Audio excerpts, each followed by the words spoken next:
Turn the page. This is the story of the ugly duckling. It was the prettiest part of spring, a shining April morn. A mama duck sat patiently beneath the boughs of an apple tree. She waited there through many a day for her ducklings to be born. Sorry. The mama duck was round and soft, and she sat in a warm brown nest. Under her wings were 4 eggs, 3 small ones, and the 4th remarkably large. Suddenly, to her delight, the smaller eggs burst.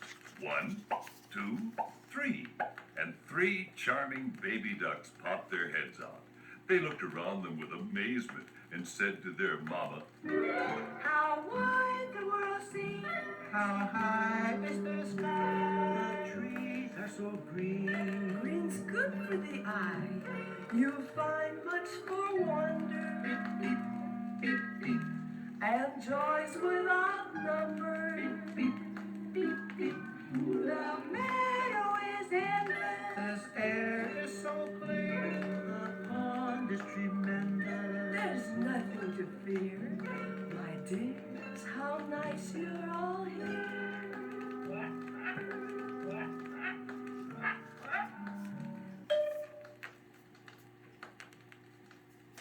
That is all but one. If only this last Wait a egg minute. would burst, we could all go in the water. But it's so large. The mama duck sat and sat, maybe not. but the egg didn't burst. After a few days, an old duck came to pay her a visit. Well, you sure have been on that egg a long time, Mrs. Duck. Must be a turkey. Might as well quit and start teaching your ducklings how to swim. I think I'll sit on it just a little longer. And with that, there came a peculiar quack. And the great egg burst. Out came the biggest, ugliest duckling anyone had ever seen. Oh, how all the ducks laughed at him.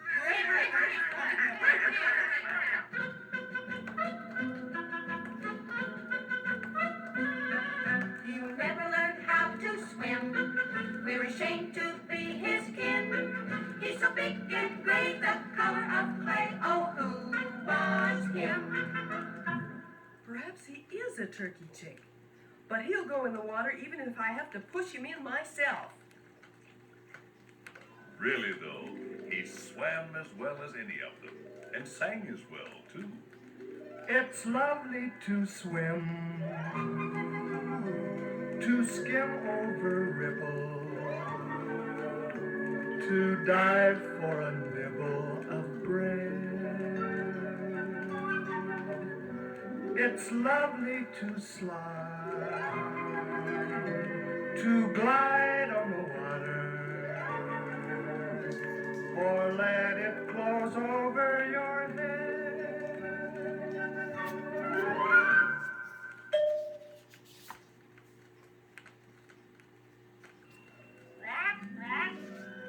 Look at him go. No, it's certainly not a turkey. He's my own child, even though he's not much to look at. Come. I'll present you all in the barnyard now. Follow me, but take care no one steps on you. The little ducks made themselves right at home in the barnyard. All except the last ugly duck. He was beaten and pushed. The turkey gobbled at him. And the chickens pecked and flapped their wings at him. The other ducks were just as bad. They quacked and turned their backs on him. It got worse every day. The poor duckling was mocked by everyone. They jeered, they sneered, they said, "You're weird." At last one day he flew away. He flew over the barnyard fence. Along to a moor that was dim and dense. And there he passed the night. It was dark and full of gloom. He shivered beneath his wings, alone and far from home.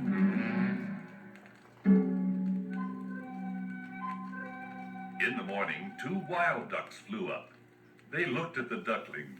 You're remarkably ugly. You sure are. But it's nothing to us, as long as you don't try to marry into our family.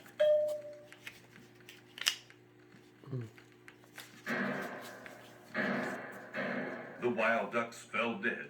A hunt had begun.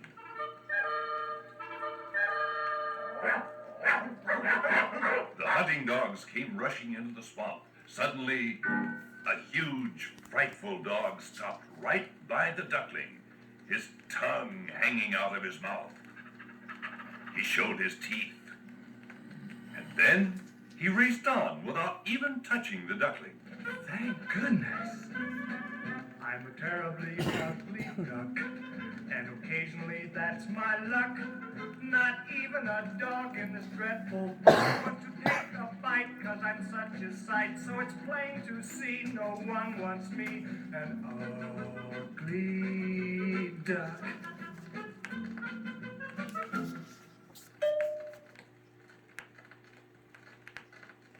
Now, turn the record over, and we will continue.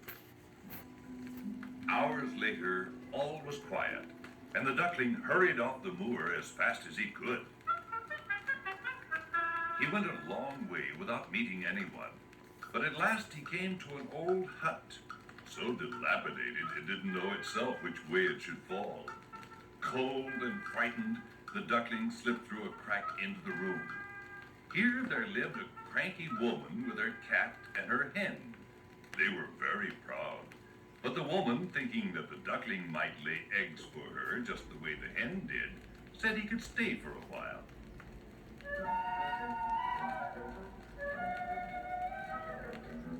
Then the cat and the hen introduced themselves. Here's Mr. Cat, who's quite a wit. And Mistress Hen, on eggs she sits. We're both so clever and so much better than you. It's true. But if you try to be like us, And do not cry, and do not fuss. we'll let you stay here. What luck for a duck to be near us. Marvelous.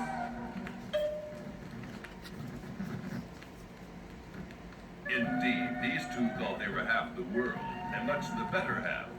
But when the duckling hinted that this might not be so, they cried.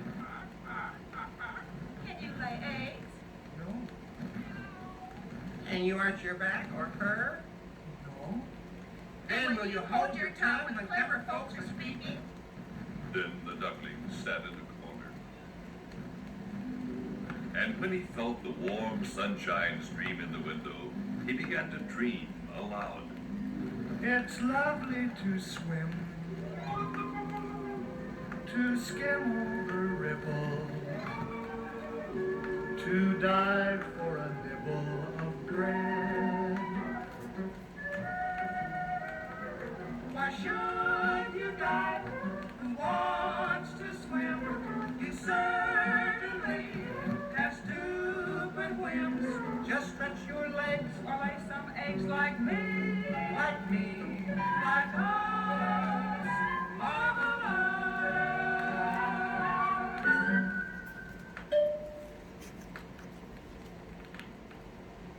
I think I will go out into the wide world. Yes, do go. And so he went away. He swam on the water and dived, but no one said a word to him because he was so ugly.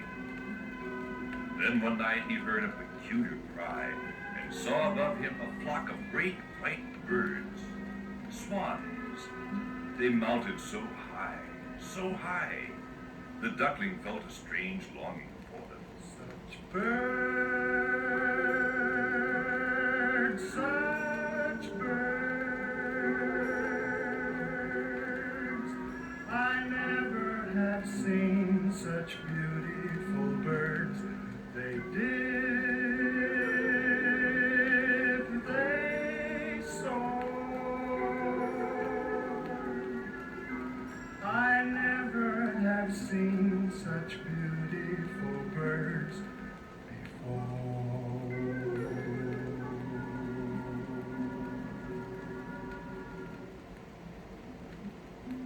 But of course, they never noticed him.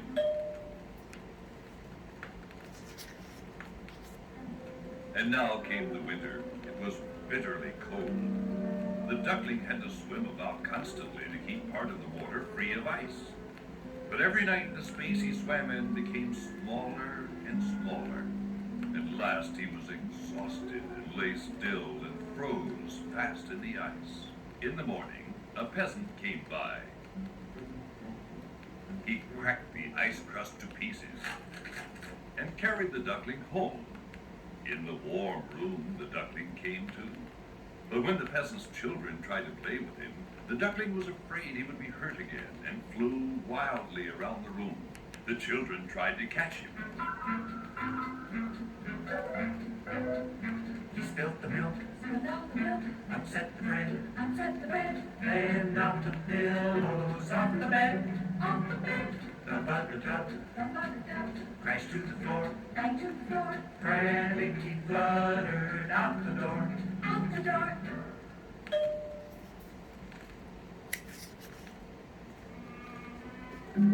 Somehow he got through the winter, and when spring came, the duckling tried his wings. They seemed to beat the air more strongly than before. In no time at all, he found himself in a great garden abloom with flowers. Swimming towards him on the sparkling lake were 3 of the glorious swans the duckling had loved when they flew high above him. I will fly to them, even though they beat me because I am so ugly. I'd rather be beaten by them than chased by children, scorned by dogs, and go hungry all the winter.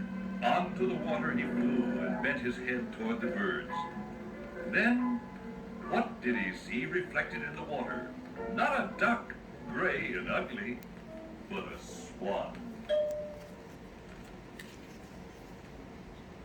At that moment, a girl and boy ran into the garden. There's a new swan. It's the most beautiful of all. So young, so handsome. They danced about on the shore, while the other swans stroked him with their beaks. And the duckling that was no more shyly hid his head under his wings. A swan, a swan, a swan am I. Whoever would have dreamed it? A prince among creatures beneath the sky. I'm almost ashamed, for so happy am I. A beautiful, wonderful, delicate thing, no longer the ugly duckling. The water shone clear and gay. The sun was warm and bright. He slowly raised his slender neck and spread his wings, so great, so white. And as he sailed into the day, the children marveled at the sight. A beautiful, wonderful